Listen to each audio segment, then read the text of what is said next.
kids, how are you? I hope that you will be fine and happy. Today we will read this chapter agriculture. Okay?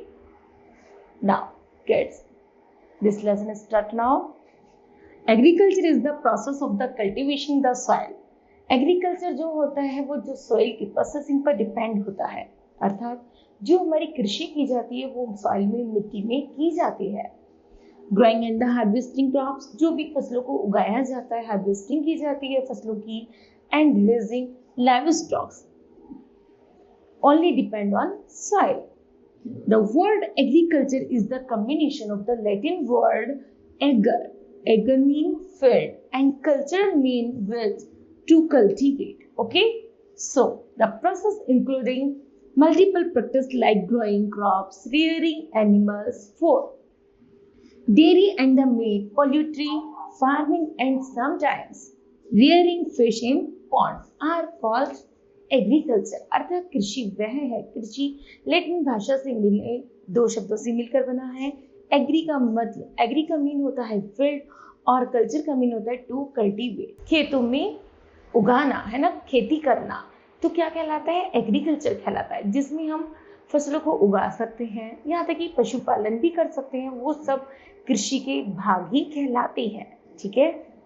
Agriculture is a primary activity. Agriculture एक प्राथमिक क्रिया विधि है, as it lies close to man natural environment. Okay, agriculture was a primary cause that man made settle during early phases of the cultivation. यहाँ तक कि जो primary as में, जो प्राथमिक युग में क्या होता था, जो लोग होते थे वो कृषि के, जहाँ पर कृषि करते थे वहीं पर अपनी आवाज बनाकर रहने लगते थे। There is no doubt that agriculture plays a crucial role in a overall growth of any country. यहाँ तक कि जो एग्रीकल्चर है वो वास्तव में कृषि के रूप में सबसे ज्यादा महत्वपूर्ण रोल प्ले करता है। And so it is necessary to ensure its development. और यहाँ तक कि और यही सबसे ज्यादा विकास का माध्यम बनता है। Special attention should be given to the sector. यहाँ तक कि किसी भी सेक्टर में जब स्पेशल इवेंट दिया जाता है, so that farmers can use the latest technology for agriculture that result in the higher yield. और यहाँ तक कि जो किसान होते हैं वो एक नई टेक्नोलॉजी से, एक नई तकनीकी से क्या करते हैं? फसलों का उत्पादन करते हैं।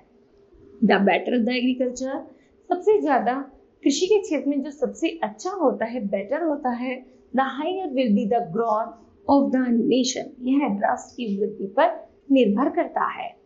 इंपॉर्टेंस ऑफ एग्रीकल्चर है, नंबर फर्स्ट है provides livelihood to the people, जो लोगों को जीवन यापन का साधन प्रोवाइड करता है।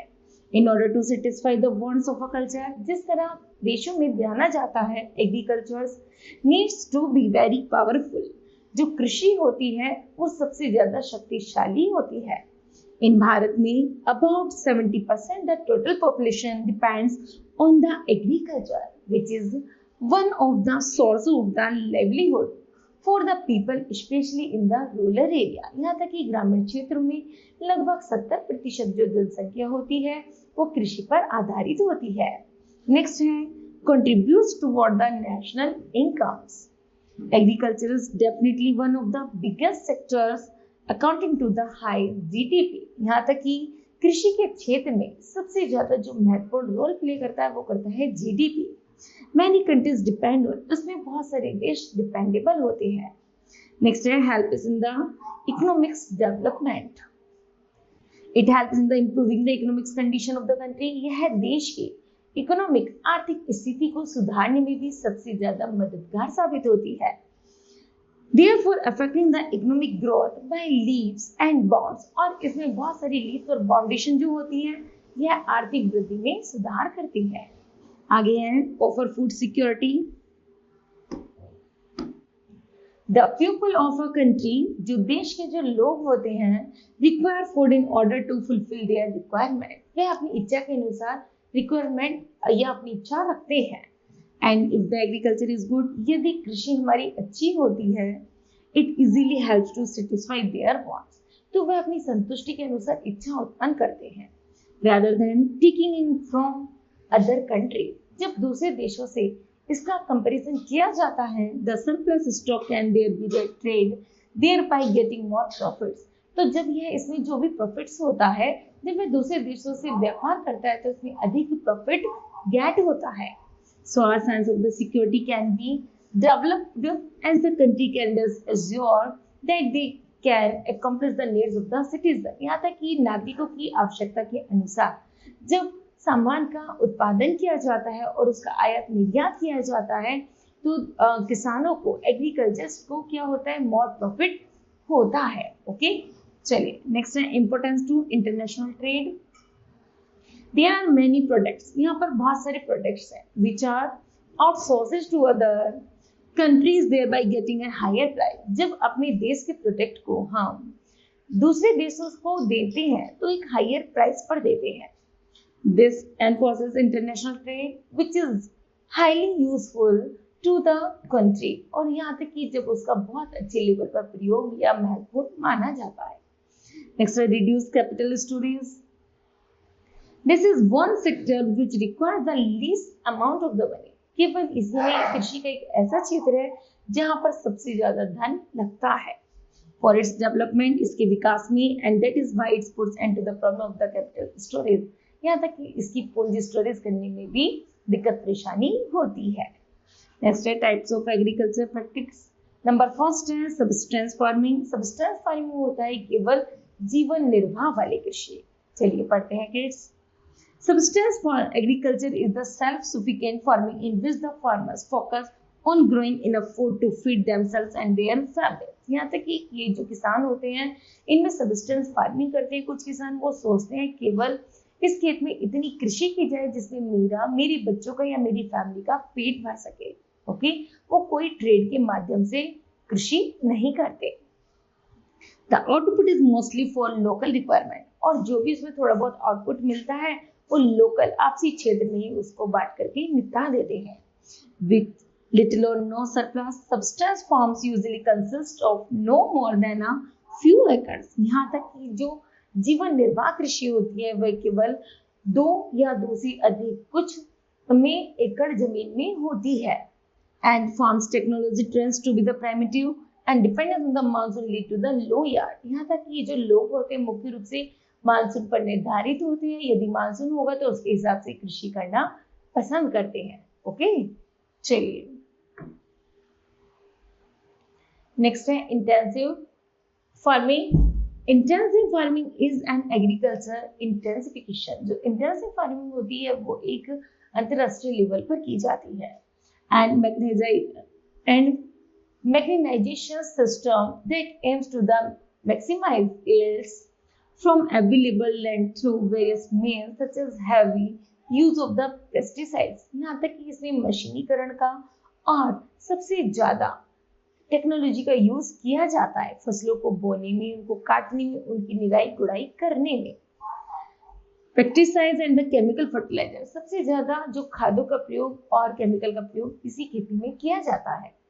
Intensive farming practice produce more in the cheaper food पर एकड़ एंड एनिमल्स। यहाँ तक कि जो इंटेंसिव फार्मिंग होती है उसका मोटिव होता है 1 एकड़ पर अधिक से अधिक फसलों का प्रोड्यूस करना, which has helped feed a booming human population and the many prevent surrounding land from being covered into the agricultural land, but has grown to become the biggest threat of the global environment। और यहाँ तक कि उस छोटे से area पर अधिक से अधिक फसलों का उत्पादन करके अधिक से ट्रेड के माध्यम से उसको बोना उनका महत्वपूर्ण कार्य होता है।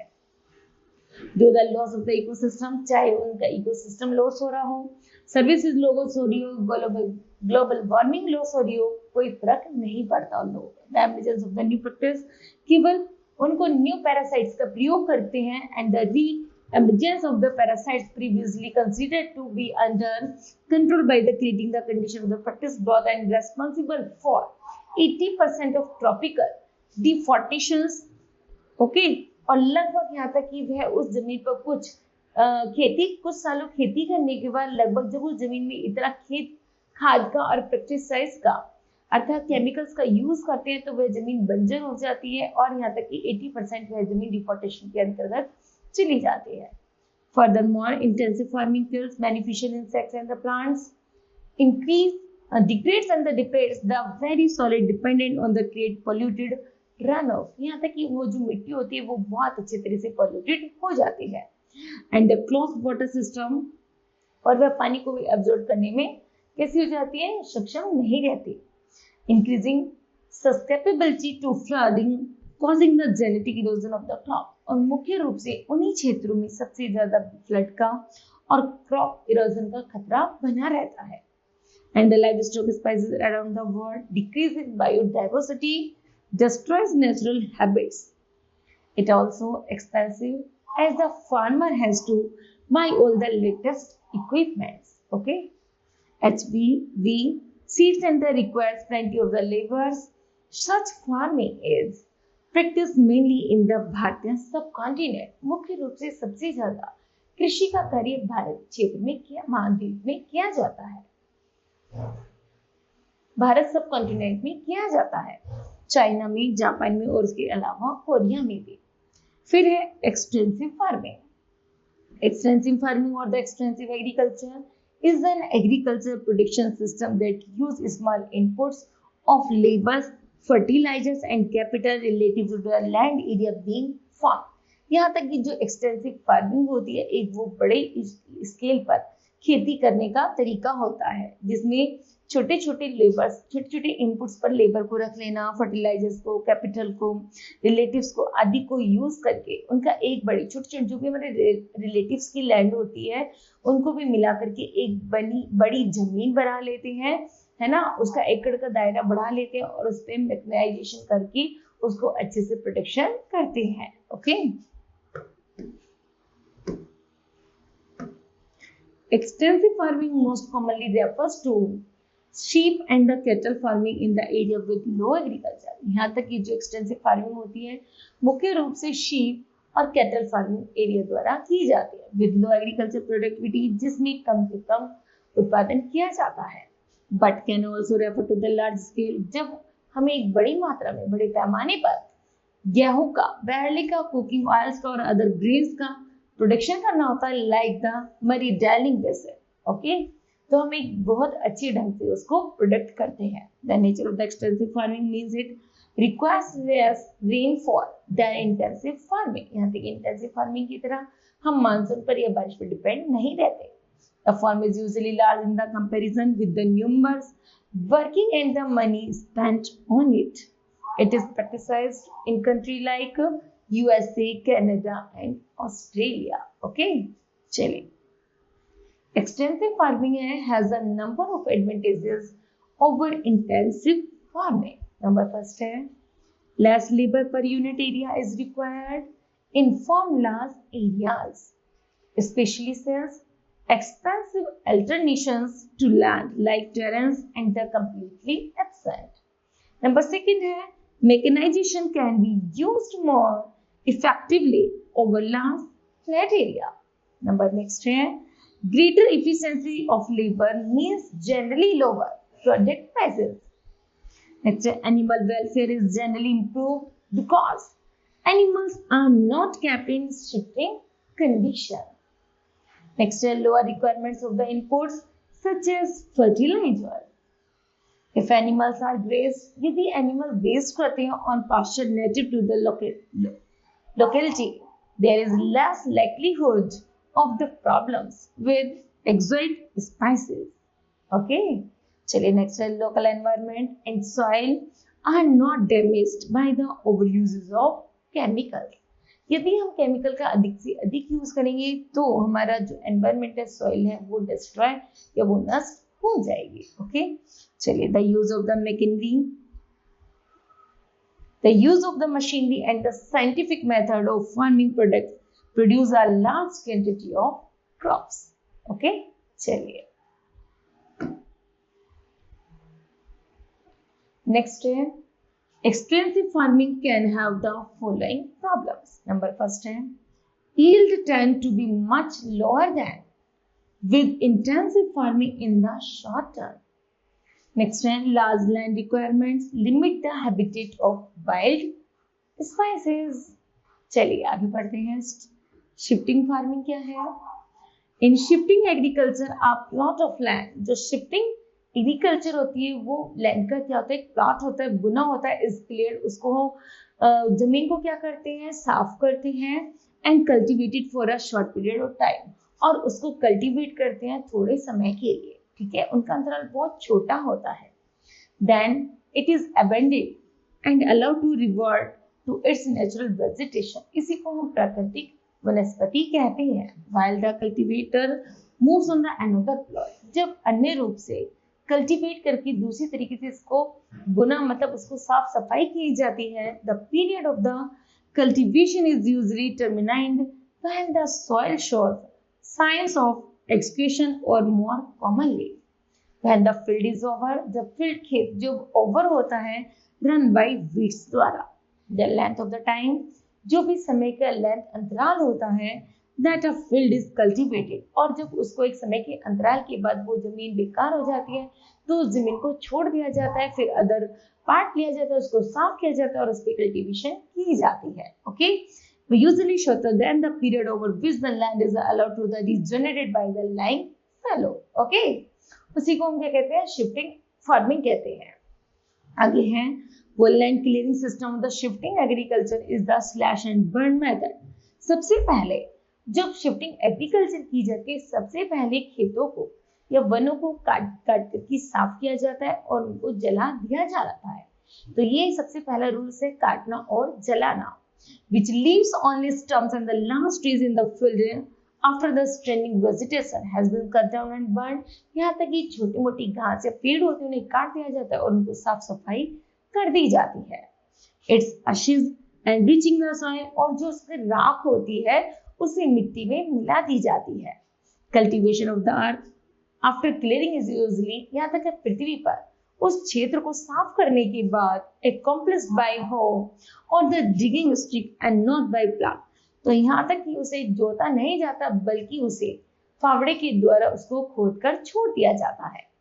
This type of the farming is also known as a zoom cultivation। इस कृषि को भारत में zoom cultivation भी कहते हैं। Shifting agriculture has frequently been attacked in the principle because it degrades the fertility of the forest lands of tropical region। यहाँ तक कि जो शिफ्टिंग एग्रीकल्चर होती है वो सबसे ज्यादा महत्वपूर्ण रोल प्ले करती है कि क्या करना है कि सबसे ज्यादा मिट्टी को, कौन सी मिट्टी उपजाऊ है जिसमें अधिक वनस्पति खड़ी है, तो वह मिट्टी मानी जाती है कि वह सबसे ज्यादा फर्टिलाइजर्स है।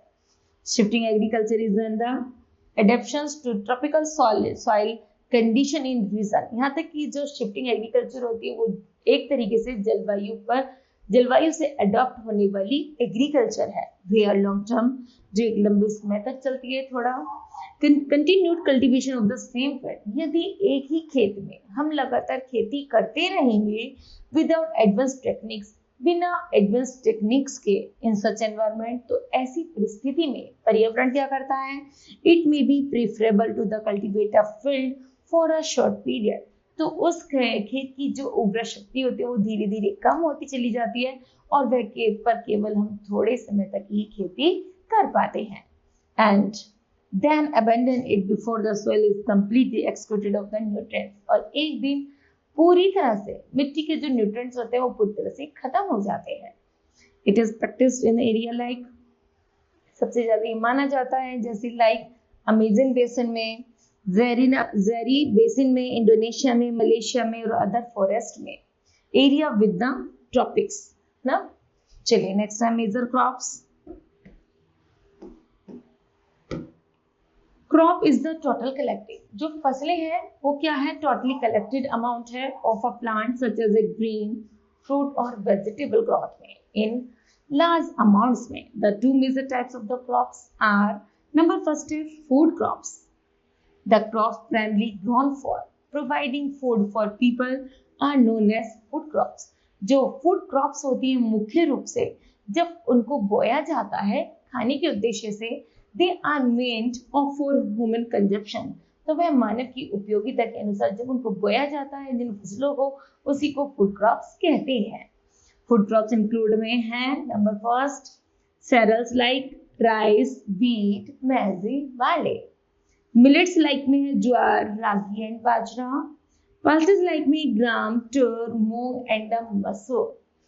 Spices like me, cardamom, pepper, ginger, and chilies. Okay, चलिए. In Bharat, there are the three main cropping seasons. Number first है खरीफ crops. The kharif crop is shown in July. जो खरीफ की फसल होती है जब जुलाई में बोई जाती है, with the onset of the monsoon, है ना, जब मानसून आता है, and is harvested in November, और नवंबर में इसकी कटाई की जाती है. Example of the kharif crops का है जैसे rice, maize, pulses, millets, turmeric, groundnuts, sugar cane and the soybean. Okay, चलिए नेक्स्ट है rice. Rice constitutes the staple food for more than 50% of the world population. यहाँ तक कि जो राइस है सबसे ज्यादा विश्व में 50% एक ऐसा भोजन है, ऐसा फूड है जो 50% पूरे विश्व में खाया जाता है. It requires moderate temperature ranging between 20 to 30 degree Celsius. यह एक मॉडरेट टेम्परेचर को उगाया जाता है जिसकी टेम्परेचर 20 से 30 सेल्सियस है. It requires ample amount of the water. यहाँ तक कि पानी में एक पर्याप्त मात्रा रखता है and is the grown in the area having surplus water supply and soil that has higher water retention tendency. Okay, चलिए Bharat and the China are the leading producer. Bharat और चाइना क्या है? लीडिंग प्रोड्यूसर है ऑफ राइस में in the world में. In Bharat the Gangetic plants of UP, Bihar, Sundarban of West Bengal, Brahmaputra plains in Assam are suitable for rice cultivation. ये जो क्षेत्र है ये पानी की निर्मित क्षेत्र है क्योंकि पानी चावल की खेती के लिए सबसे ज्यादा पानी की नीड होती है.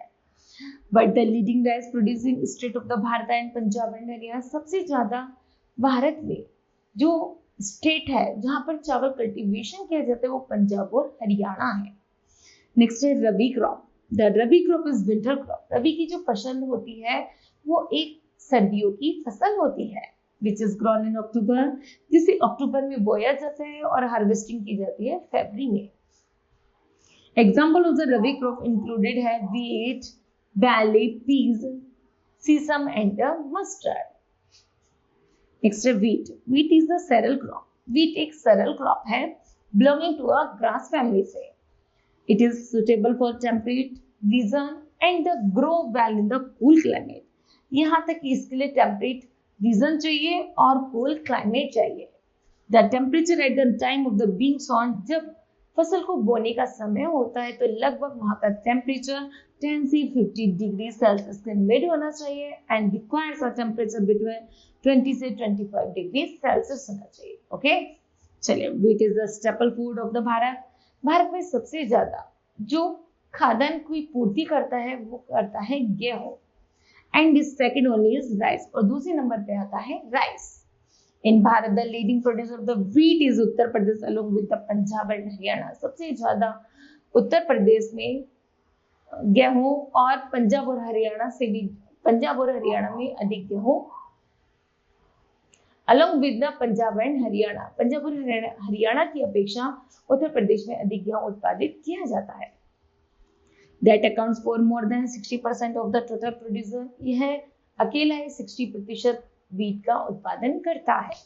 Other wheat growing states including जैसे मध्य प्रदेश, राजस्थान, बिहार, गुजरात एंड महाराष्ट्र. नेक्स्ट है इन द वर्ल्ड, संसार में कंट्रीज लाइक जैसे China, Russia, USA, France, Canada, Australia, Germany, Pakistan, Ukraine, Argentina and the Chile grown wheat. इनमें भी गेहूं का उत्पादन किया जाता है. US and the Canada are the largest exporter of the wheat owing to their highly mechanized way of cultivation. US और Canada में सबसे ज्यादा गेहूं पाया जाता है क्योंकि यहाँ पर जो खेती की जाती है वो एक टेक्नोलॉजी से की जाती है. Bharat stand fourth in the world. यहाँ तक कि भारत चौथे नंबर पर, विश्व में सबसे ज्यादा गेहूं उगाने वाला चौथे नंबर का देश है. चलिए आगे है जेड क्रॉप्स. जेड की फसल है. Zaid crops are sown in the March. जो जेड की फसल होती है वो मार्च में बोई जाती है और जून में काटी जाती है. Main crops including vegetables like butter, ground, muskmelon, watermelon, and sweet potato. Next is cash crop. Cash crop are the crops grown for sale to return a profit. यहाँ तक ये जो cash crop होती है वह बहुत अच्छा profit देने वाली होती है. These can be differentiated from subsistence crop or food that are grown to feed the producer own family. यहाँ तक कि यह इस तरह की फसल होती है जो एक परिवार से दूसरी परिवार, अर्थात जो एक परिवार के लोग जिस कार्य को कर रहे हैं वह उसी को करने में खुश रहते हैं. अर्थात ये फसल ऐसी होती है जिनसे अधिक प्रॉफिट मिलता है. मेजर कैश क्रॉप इंक्लूडेड है जैसे sugar cane, oil seed such as mustard, groundnut, soybean, sunflower, linseed and the coconut, and fiber crops like cotton and jute. Okay, चलिए cotton. Cotton is the oldest fiber. Cotton सबसे oldest fiber होता है known to mankind, जो मनुष्य द्वारा बनाया हुआ है. It is most important of all fibers, accounting for nearly 50% all the fiber used in the textile industry. लगभग भारत में cotton का यूज 50% तक किया जाता है. Cotton is a soft fluffy fibre. जो कॉटन होता है सबसे मुलायम कपड़ा होता है. That grows in a bolls under protective care. यह एक बॉल की तरह पेड़ पर लगता है. Around the seeds of the cotton plants, और इसके चारों तरफ कॉटन के सीड्स होते हैं. Successful cultivation of cotton requires a long frost free period. जब कल्टीवेशन का एक सही तरीके से उत्पादन किया जाता है, plenty of the sunshine and a moderate rainfall. इसके लिए बारिश कम और अधिक धूप की जरूरत होती है. But the weather should be dry during the harvest. और जब फसल काटने का समय हो तो मौसम में उष्णता होनी जरूरी है. ओके, नेक्स्ट है Bharat is the second largest producer of the cotton in the world after China. China के बाद भारत का कॉटन में दूसरा स्थान है. Followed by USA. यूएसए को फॉलो करते हुए Bharat producer about 25% of the total cotton productions of the world. Besides being a leading producer, Bharat is also the second largest consumer of the cotton. और भारत दूसरे number का consumer भी है. Gujarat is the leading cotton produce state in Bharat. और भारत में सबसे ज्यादा जो कॉटन उगाई जाती है वो गुजरात में उगाई जाती है. चलिए आगे है jute. Jute is a long soft shiny vegetable fibres that can be spun into the coarse strong thread. It is one of the most affordable natural fibers and it is second only to cotton in amount produced and variety of uses. Owing to its shiny golden color. यहाँ तक कि अपनी shiny golden color का होता है jute. Jute is also known as the golden fiber. इसको हम golden fiber भी कहते हैं. नेक्स्ट है jute needs a plain. Jute की जरूरत होती है, जूट में जरूरत होती है प्लांट्स की, अलुवियल सॉइल की एंड स्टैंडिंग वाटर की, के पानी में ही खड़े रहते हैं. And warm and wet climate की. टेम्परेचर फ्रॉम, जिसका टेम्परेचर 20 से 40 डिग्री के मिड होना चाहिए एंड रिलेटिव ह्यूमिडिटी होनी चाहिए 70 से 80 are the favourable for the successful cultivation. It requires 5 से 8 centimetre of the rainfall weekly. Bharat is the largest producer of jute. जो भारत है सबसे बड़ा प्रोड्यूसर है जूट के मामले में. In the world followed by Bangladesh. West Bengal is the largest jute. जो वेस्ट पश्चिम बंगाल में सबसे ज्यादा जूट का उत्पादन किया जाता है स्टेट ऑफ भारत के. Other states are the Bihar, Assam, Meghalaya and Odisha. Other countries that produce jute include China, Uzbekistan, Nepal, Zimbabwe, Egypt, Brazil, Vietnam and the Myanmar. Okay, चलिए उसके बाद है शुगर केन.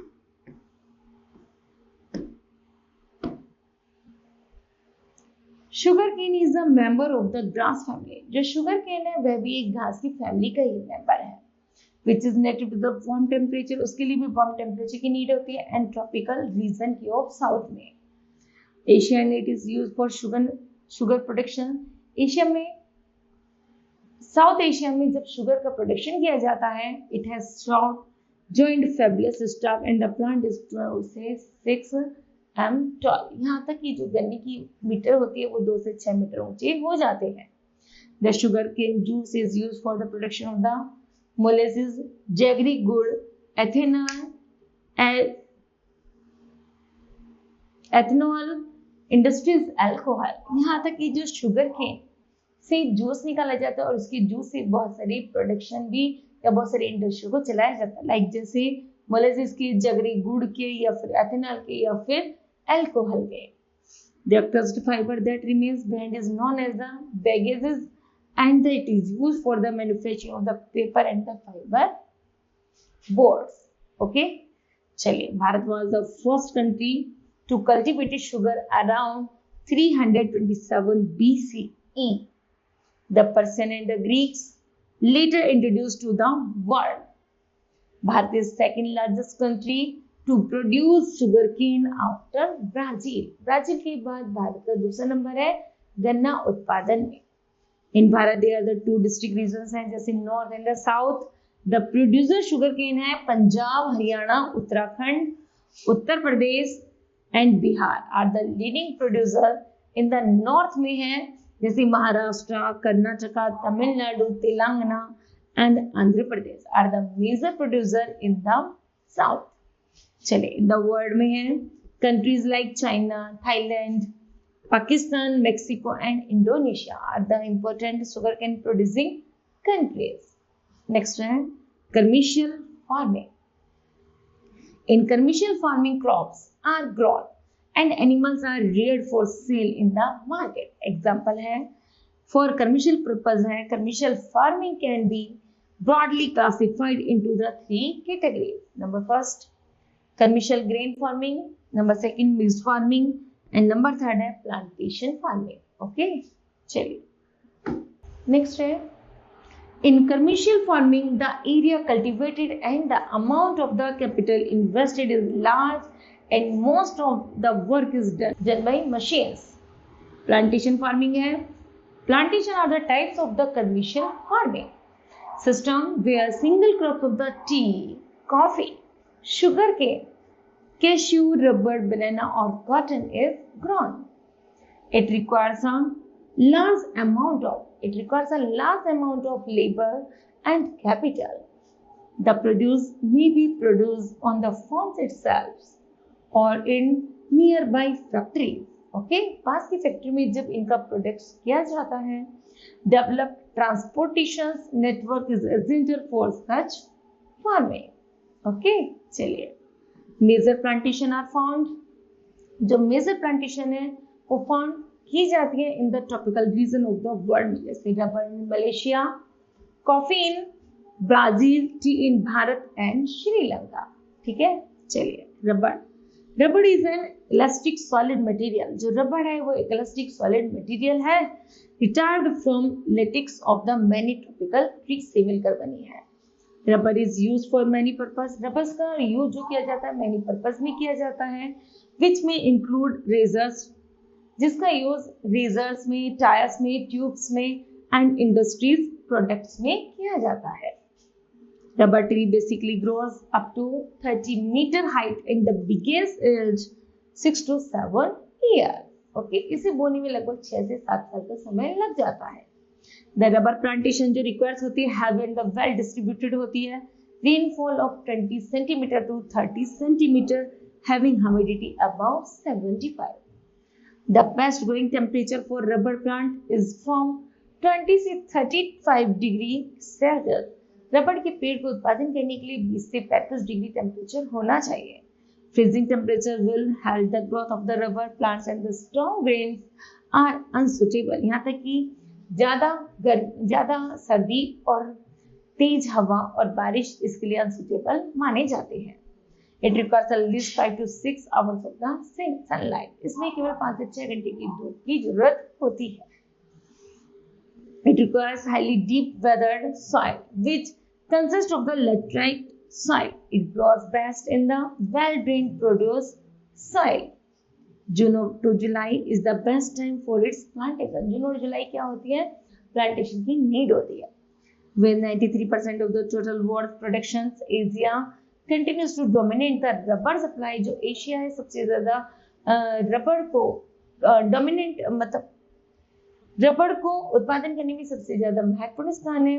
सप्लाई विद यह सप्लाई करता है Thailand, Indonesia and Vietnam, being the largest producer in the world में। In Bharat, rubber is mainly grown in Kerala, Tamil Nadu, Karnataka and Garo hills of the Meghalaya. उसके बाद है T. T is a beverages crop. T एक पेय पदार्थ की फसल है।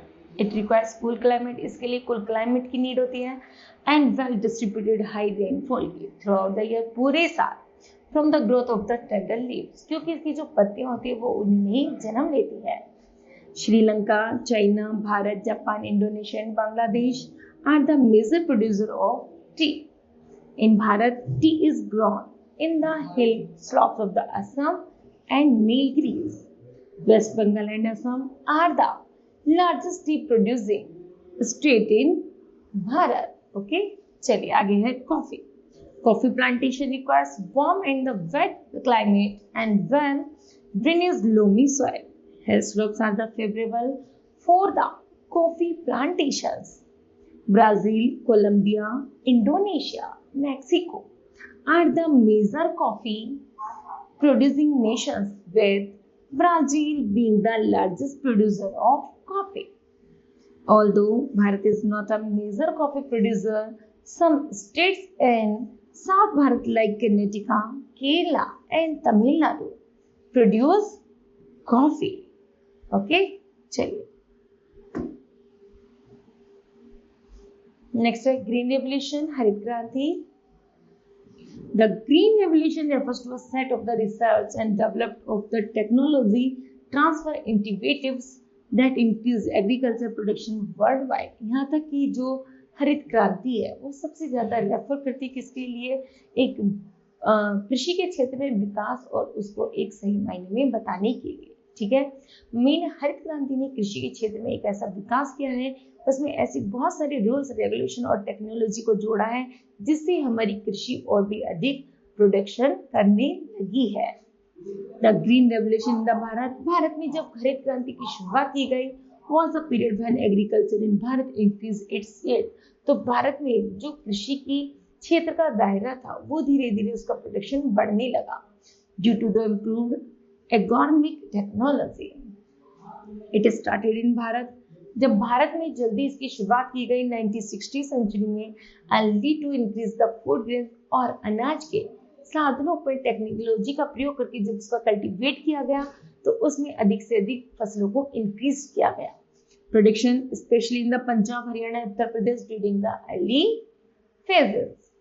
The development of the high yielding varieties of the, उसमें अच्छी क्वालिटी की फसलों को प्रोडक्ट किया जाने लगा, जैसे सेरेल्स, ग्रेन्स की, expansion of the irrigation infrastructure की, modernization of the management techniques, distribution of the hybrid seeds की, सिंथेटिक फर्टिलाइजर्स की and pesticides to farmer contributed greatly to its success. Okay, चलिए the green revolution was intended by Norman Borlaug. यहाँ तक कि जो green हरित क्रांति की जो शुरुआत की गई थी वो नॉर्मन बोरलैग ने की थी। And agronomist who is also considered as father of the green revolution, उन्हें ही हरित क्रांति का फादर या जनक कहा जाता है। इन भारत में the initiatives taken by the भारतीय genetics M S. Swaminathan, who is the head as the father of the भारतन ग्रीन रेवोल्यूशन, और भारत में ग्रीन रेवोल्यूशन के पिता माने जाते हैं M.S. Swaminathan ko. Okay, now kids, this chapter will be completed. I hope that you understood that. Thank you. Have a nice day.